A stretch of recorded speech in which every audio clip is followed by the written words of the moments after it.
So let's talk a little bit about how we're going to use this template.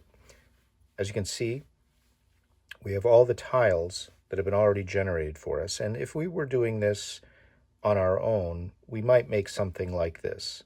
And it would be pretty easy to create it. But we're just kind of skip that step. Here's a template already made for us.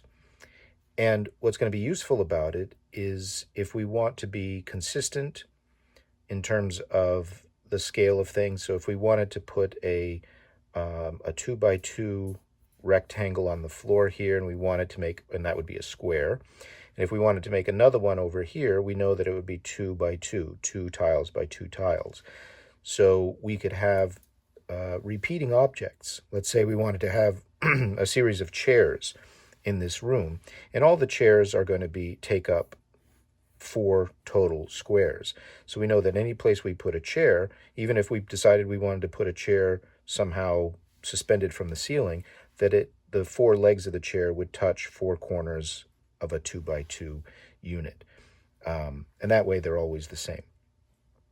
So let's start off with something pretty simple. Let's take maybe this wall over here, and let's create an opening. So what I'm going to do is I'm going to decide how deep I want that opening, like maybe this is a hallway going off to the right.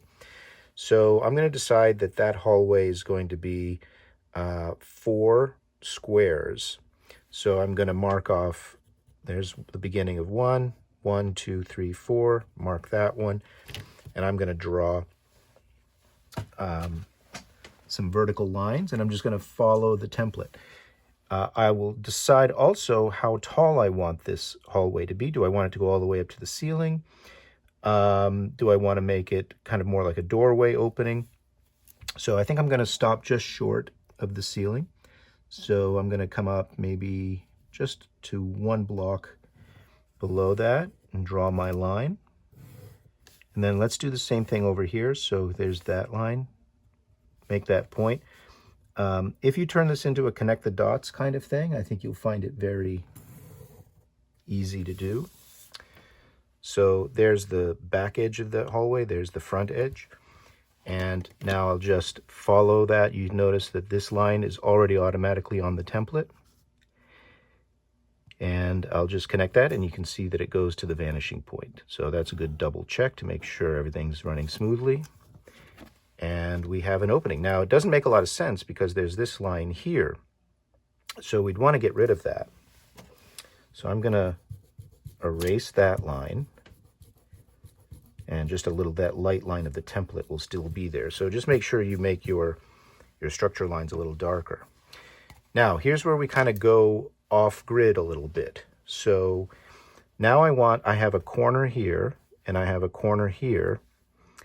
And what is this going to do? Well, this hallway back here is going to be like this wall. It's parallel to this wall. So I need to make a line that's going to continue this line from the template, from that corner. And so I'm going to just run that this way. And I'll do the same thing up here. Start at the corner, make my ruler parallel to all these lines, and draw that. Stop when you get to where the line would disappear. And now we have a hallway. Now we can kind of walk down into that space. If you didn't want it to be a hallway, if you wanted it to be like an alcove or just a doorway opening, then we could decide we're going to stop this. So I could just come over here and pick a point, and I could use the grid, or I could stop somewhere in between as long as I draw parallel lines. But I'm just going to let's make it a little shorter. So I'm going to pick a point. I'm going to say it only goes in that far. And I'm going to bring a line up until it reaches there. And now I would get rid of this line, right? Because it's going to stop there and there. And now I have 2 more corners I just made. And if you make a corner, then you have to start thinking about your vanishing point. So now, as you can see, these 2 corners don't, do they? They may or may not. This one does not land on a grid line. So now we're going to have to definitely use the vanishing point for this. So find your corner. And I would say, you know, when in doubt, just use the vanishing point. Don't assume that your lines are going to fall on a grid line. They won't always. There's that. Find this corner. And then stop there. And that's it. Now we have kind of a little alcove. And so here's the floor. Goes in, and then it hits this wall and stops. So we have this little area of depth there.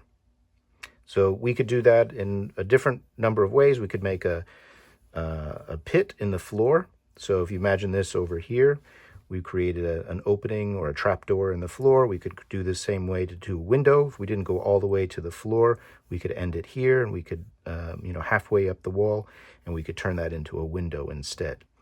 So lots of ways that you could use this idea, but that's the basic way that you would do it.